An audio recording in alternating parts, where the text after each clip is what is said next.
Bab 81, Raymond terkejut, dia tidak pernah menyangka, vas giok yang diperbaiki Charlie bisa menjadi benda yang lebih berharga. Dia segera menunjuk ke arah Charlie, "Nona, pria ini yang memperbaikinya." Jasmine memandang Charlie dan bertanya-tanya pada dirinya sendiri. Dia terlalu muda untuk memiliki kemampuan memperbaiki peninggalan budaya yang telah lama hilang. Sambil tersenyum tipis, Jasmine bertanya dengan sopan, "Halo, saya Jasmine dari keluarga Moore. Siapa nama Anda?" "Tuan, boleh saya bertanya, di mana Anda belajar metode restorasi peninggalan budaya?" Jacob, lelaki tua itu ketakutan di samping Charlie, terdiam ketika Jasmine menyebut namanya. Keluarga Moore adalah keluarga teratas di Aurus Hill. Meskipun kekuatannya tidak sebanding dengan kekuatan keluarga kaya Eastcliff, di Aurus Hill mereka benar-benar raksasa yang tak ada tanding. Jacob tidak menyangka bisa bertemu dengan nona tertua dari keluarga Moore di sini. Sedangkan Charlie tidak terlalu terpukau dengan identitas Jasmine. Meskipun keluarga Moore sangat kuat, mereka hanya memiliki aset 100 miliar yuan, dibandingkan dengan keluarga Wade, yang memiliki triliunan aset. Keluarga Moore bukan apa-apa. Jadi dia berkata santai, "Nama saya Charlie, saya tidak pernah belajar secara khusus mengenai ini." Charlie berkata lagi, "Ayah mertua saya yang memecahkan vas giok ini. Saya mencoba memperbaikinya. Silakan dilihat, jika masih ada kekurangan yang membuat kami masih harus membayar kompensasi." Jasmine menggelengkan kepalanya dan tersenyum. "Setelah kamu memperbaikinya, vas ini jauh melebihi nilai awalnya. Secara logika, seharusnya toko vintage deluxe kami yang berhutang padamu." Charlie tersenyum ringan, "Jangan terlalu sopan Nona Moore, karena masalah sudah selesai. Sudah waktunya bagi saya dan ayah mertua saya untuk kembali." Jasmine memutar matanya sedikit dan berkata sambil tersenyum, "Tuan, saya tidak tahu nama keluarga Anda. Siapa nama Anda? Bisakah Anda meninggalkan informasi kontak agar kita bisa berkomunikasi di masa mendatang?" Jasmine mengeluarkan kartu namanya, menyerahkannya pada Charlie. "Tuan, ini kartu nama saya, terimalah." Charlie mengangguk, menerima kartu nama, dan berkata dengan ringan, "Nama keluarga saya Wade, dan saya tidak memiliki kartu nama." "Tidak masalah," jawab Jasmine, "aku ingin tahu apakah Tuan Wade nyaman menyebutkan nomor telepon." Charlie berpikir, bagus bisa mengenal lebih banyak orang, terlebih, Jasmine terlihat cukup sopan dan rendah hati, tidak seperti orang sombong yang suka mendominasi, dia bisa berteman dengannya. Charlie bertukar nomor ponsel dengan Jasmine. Jasmine berkata, "Tuan Wade, apakah Anda ingin saya mengirimkan mobil untuk mengantar kalian berdua pulang?" Charlie melambaikan tangannya dan berkata, "Tidak perlu, saya datang membawa mobil." Jasmine mengangguk dan berkata, "Kalau begitu izinkan saya mengantar kalian berdua keluar." Kemudian, Jasmine menemani keduanya ke BMW 530 dan menyaksikan Charlie pergi. Dia berjalan kembali ke Vintage Deluxe perlahan. Charlie mengemudi pulang, ayah mertuanya penasaran dan bertanya, "Charlie, dari siapa kamu belajar seni memperbaiki benda antik?" Charlie tidak bisa jujur mengatakan bahwa dia menemukan buku apokaliptik ajaib di dalam vas yang mertuanya pecahkan. Bagaimanapun, buku ini sangat ajaib. Ada begitu banyak konten yang masih perlu dia cerna secara perlahan. Apalagi, hal semacam ini juga tidak bisa diceritakan kepada siapapun. Jadi dia berkata dengan santai, belajar dari seorang paman yang biasa menyapu di panti asuhan. Jacob mengangguk dan menghela nafas, "Sungguh beruntung kamu memiliki kemampuan ini. Aku tadi takut akan masuk penjara." Setelah mengatakan itu, Jacob buru-buru memerintahkan, "Hei, kamu tidak boleh memberitahu ibumu dan Claire tentang ini, mengerti?" Bab 82, Charlie mengangguk, "Aku mengerti ayah." Jacob kemudian menghela napas lega, mengusap wajahnya, dan berkata dengan kesal, "Jika saya tahu kamu memiliki keterampilan ini, saya tidak berlari tadi. Saya kelelahan dan tidak bisa bicara apa-apa, dan saya ditampar beberapa kali. Sial, benar-benar nasib buruk." Selesai berbicara, dia bertanya pada Charlie, "Apakah kamu lihat masih ada bekas luka di wajah saya?" Charlie berkata, "Masih ada sedikit merah." Jacob bersenandung dan berkata, "Jika ibu mertuamu bertanya, bilang saja saya tidak sengaja menabrak tiang telepon." Sampai di rumah, Charlie langsung sibuk, pergi ke pasar membeli sayuran dan memasak. Menelepon istrinya Claire dan menanyakan apa yang inginkan saat makan malam. Claire menjawab bahwa dia akan berdiskusi rencana pembangunan dengan Doris yang sampai malam hari. Doris akan menraktirnya di M Grand Group. Hampir bersamaan, Doris juga mengiriminya pesan teks, mengatakan, "Tuan, proyek Nyonya Muda akan segera dimulai, jadi saya akan membuatnya sibuk dalam waktu dekat. Tolong jangan keberatan." Charlie sangat pengertian, mengetahui bahwa bisnis itu penting. Dia menjawab, perusahaan sebaiknya memberinya makanan dengan baik, jangan biarkan dia makan nasi kotak. Doris segera berkata, "Jangan khawatir Tuan, saya akan memesan restoran eksekutif perusahaan untuk membuatkan makan malam terbaik untuk menghibur Nyonya Muda." "Ya, bagus sekali." Istrinya tidak pulang dan makan malam di rumah. Charlie tidak memasak makanan spesial, dia membeli beberapa bahan dengan santai, dan pulang ke rumah untuk memasak makanan rumahan untuk ayah mertua dan ibu mertuanya. Setelah makan, pasangan tua itu keluar berdansa di alun-alun. Charlie sendirian di rumah. Dia masih memikirkan beberapa isi misterius dalam buku apokaliptik. Pada saat ini, dia tiba-tiba menerima telepon dari Douglas. Charlie tidak ingin menjawab teleponnya. Dia keras kepala. Dia sudah memperingatkannya dengan ramah, tetapi malah berpaling dari dirinya, kawan dekatnya, membuatnya sedikit marah.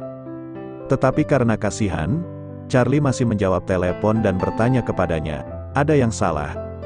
Di ujung telepon, Douglas terisak samar-samar, "Charlie, saudara baikku, maafkan aku telah menyalahkanmu."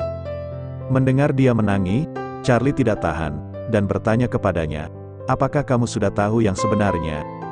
Douglas menangis lagi dan berkata, "Setelah kamu mengabari, saya memang merasa ada yang tidak beres. Saya pergi ke sebuah villa di pinggiran kota, melacak lokasi iPhone-nya, saya mengetuk pintu dan masuk untuk memergoki mereka. Saya dipukuli oleh pria itu, sopir dan pembantu rumah tangga. Kemudian aku dibawa ke rumah sakit oleh 120. Douglas terus menangis, "Charlie, aku buta dan aku menyalahkanmu. Tolong jangan marah padaku. Kamu satu-satunya teman baikku. Jika kamu memusuhiku, aku benar-benar tidak punya apa-apa lagi di Aurus Hill." Charlie menghela nafas dan berkata, "Aku tidak menyalahkanmu. Di rumah sakit mana kamu sekarang?" "Saya di rumah sakit Silverwing," Douglas memberitahu. "Kaki saya patah dipukul dengan tongkat baseball. Dokter mengatakan bahwa saya tidak bisa bangun dari tempat tidur selama beberapa hari.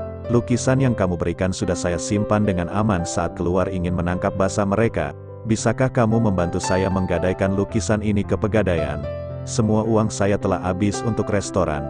Sekarang saya tidak punya uang perawatan rumah sakit."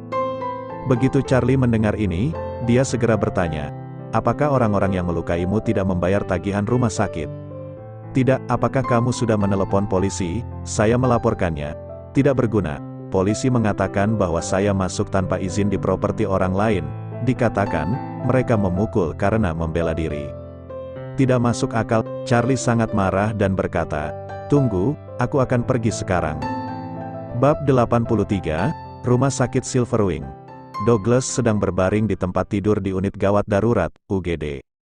Dia penuh luka dan dipasang gips di kaki kanannya, terlihat sangat menyedihkan. Charlie tidak bisa menahan perasaan simpati di hatinya. Seorang pria baik, salah membaca seorang wanita, tidak hanya hatinya hancur, tetapi bahkan dipukuli seperti ini. Mata Douglas bengkak seperti telur yang menangis. "Charlie," Douglas menangis tak terkendali begitu dia membuka mulutnya. Charlie berjalan ke arahnya dan berkata dengan ringan, "Oke, pelacur itu tidak sebanding dengan kesedihanmu, sudahlah." Douglas menangis dan berkata, "Saya mengejarnya selama 3 tahun. Demi dia, saya tidak memiliki martabat sama sekali, dan saya benar-benar penurut. Saya pikir dengan saya menurutinya semuanya akan beres. Tidak menyangka, aku bahkan tidak memilikinya." Douglas terengah-engah, dan berkata, "Pelacur itu, tidak hanya ingin putus dariku, juga ingin aku pergi dari rumah. Sebagian besar uang yang aku peroleh dalam beberapa tahun sudah habis untuknya. Satu deposit 100.000 aku investasikan untuk restoran. Dia bahkan tidak ingin mengembalikan uang itu. Saya benar-benar buta. Bagaimana saya bisa jatuh cinta pada wanita jahat seperti itu?" Charlie membujuknya, "Douglas, seorang pria harus bisa menahan atau melepaskannya. Jika terjatuh, harus bangkit lagi. bagaimana lukisan yang aku berikan padamu, lukisan itu bisa terjual setidaknya 200.000 yuan, sudah cukup bagimu untuk memulai bisnis baru. Douglas mengangguk dan berkata, lukisan itu aku simpan, untungnya, kamu mengingatkanku, kalau tidak, lukisan itu sudah diambil olehnya. Charlie berkata, kamu masih memiliki lukisan itu, kamu berbaring istirahat dan tenang, aku akan membelikanmu buah dan membayar tagihan rumah sakit. Douglas meneteskan air mata, Charlie, saudaraku yang baik, terima kasih banyak, saya pasti akan mengembalikan uang itu di masa depan. Charlie berkata dengan ringan, oke, kita berteman, jangan bicara omong kosong. Setelah berbicara, dia meninggalkan bangsal, tadi dia datang terburu-buru, tidak sempat membeli sesuatu. Melihat Douglas begitu menyedihkan, Charlie tidak tahan, dia pergi membelikannya buah, dan lalu menggesek kartunya untuk membayar 100.000 yuan untuk biaya rumah sakit. Ketika kembali ke bangsal, Charlie melihat pintu bangsal terbuka. Ketika berjalan ke depan, dia menyadari bahwa Lily sudah berdiri di ranjang Douglas menggandeng Jerome. Melihat mereka berdua masuk, Douglas bertanya dengan keras, apa yang kalian lakukan di sini, ingin menertawakanku? Lily mencibir, siapa peduli. Setelah berbicara, dia meludah ke tanah, dan melanjutkan, aku di sini untuk meminta lukisan itu, di mana kamu sembunyikan, cepat serahkan padaku. Douglas berkata dengan marah, Lily Louise, lukisan itu diberikan oleh temanku untukku, mengapa kamu memintanya? Memberikan padamu, Lily mendengus dingin, coba kamu pikir mengapa temanmu memberikan lukisan itu hadiah untuk pembukaan restoran, restoran siapa, itu milik ayahku. Douglas tidak menyangka Lily begitu tak tahu malu, suaranya marah bergetar, Lily, jangan keterlaluan, di restoranmu juga ada 100.000 yuan uang yang saya investasikan, kembalikan 100.000 yuan kepada saya, dan lukisan itu adalah pemberian kawan saya yang baik, apa kamu dengar, itu diberikan untuk saya. Bab 84, Lily berkata dengan nada menghina, berhenti berbicara omong kosong dengan saya, restoran tidak ada hubungannya denganmu, saya tidak akan memberikanmu sepeser pun, lukisan itu milik restoran, jika kamu tidak mengembalikan, saya akan memanggil polisi, aku akan melapor kamu mencuri lukisan itu dari restoranku. Jerome di samping juga mencibir, hei nak, saya menyarankan untuk bekerja sama, koneksiku di Aurus Hill adalah sesuatu yang tidak kamu singgung, jika tidak menyerahkan lukisan itu, saat saya berkata pada Biro Keamanan Publik, kamu akan segera ditangkap, nilai kasus 200.000 yuan sudah cukup membuatmu masuk penjara 10 tahun. Air mata terus mengalir, Douglas bertanya pada Lily, saya telah melakukan yang terbaik selama bertahun-tahun, bahkan jika kamu tidak menghargainya, mengapa masih melakukan ini padaku? Lily berkata dengan nada menghina, menghargai, siapa kamu, biarkan aku beritahumu.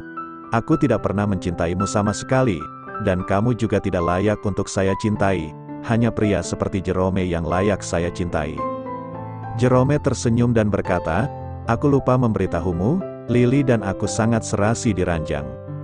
Lily berkata dengan malu-malu, oh sayang, mengapa kamu mengatakan ini, bikin aku malu.